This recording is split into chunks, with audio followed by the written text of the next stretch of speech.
Hi, Dale Brown here as Senior Pastor of Community Church at Ocean Pines. And I want to say to you that in doing this devotional, I want to tell you a story about one of my predecessors, the Reverend Dr. Tom McKelvey. Tom was my very first district superintendent, and that means that he was the person who, along with the bishop, helped identify me as a person being sent to serve at a congregation or two or three.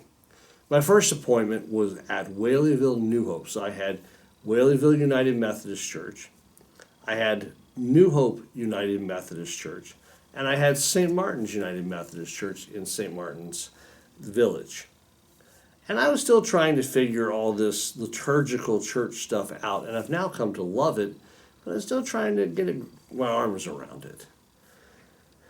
Church I grew up in, although it was United Methodist, really didn't do a lot in Advent other than light the Advent wreath. So during Advent, in fact, on the first Sunday of Advent, I invited my superintendent, the Reverend Dr. Tom McKelvey, to come and preach. And Tom preached a sermon that I remember almost word for word to this day. And that was 34 years ago. Tom said this: as we think about Advent and Christmas, how are your preparations going? In our house, we put out the decorations, and they come out usually right after Thanksgiving. We put out the nativity scene that allows for Mary and Joseph and Jesus to travel to the manger, and I put the manger in one room, often on my fireplace mantle, and I put the Holy Family in another room, and each week they journey a little closer as I move them towards the manger, and then on Christmas put the baby Jesus in the manger. We plan for the meal. We send out maybe a guest list of who's invited to what party, and we plan our schedule. We prepare in so many ways for Advent and Christmas because it's a busy time of year. So often we forget to prepare spiritually. We forget to get ready in our hearts for that great gift of Jesus to us and to our world. And so I'm asking you, how are your preparations going? Not just for the meal, not just the decorations at home, not just all the other very important and very beautiful and wonderful stuff.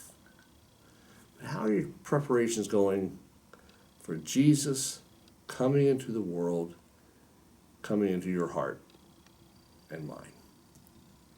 Let me suggest maybe 2 or 3 ways that you can prepare.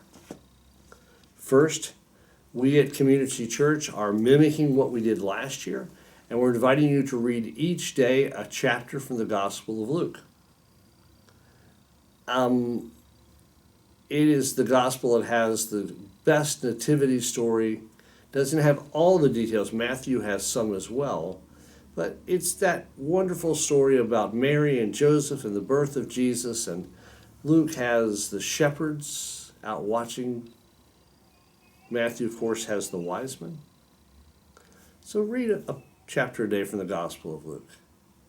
Pray. Ask Jesus to help you to pay attention. So much of the spiritual life is just paying attention to the right stuff. Ask him to help you pay attention to the things that really matter. Many things are fun. Many things are urgent. But not everything is important. And finally, another way of preparing is this. And this is what I've chosen to do this year. In response to all the stuff that's happening in the world, all the craziness, all the good and bad, I've chosen this season to be kind. I think another way of preparing our hearts for that great gift of Jesus is choosing to be kind to everyone we meet, whether they are kind to us or not. Simply in being kind, we can experience the love, the grace of God. So I hope your preparations for home and meal and family and all the planning that you're doing are going well. But don't neglect the most important thing, the whole reason for the season of Christmas, planning for Jesus to be born in Bethlehem and to be born in you. God bless.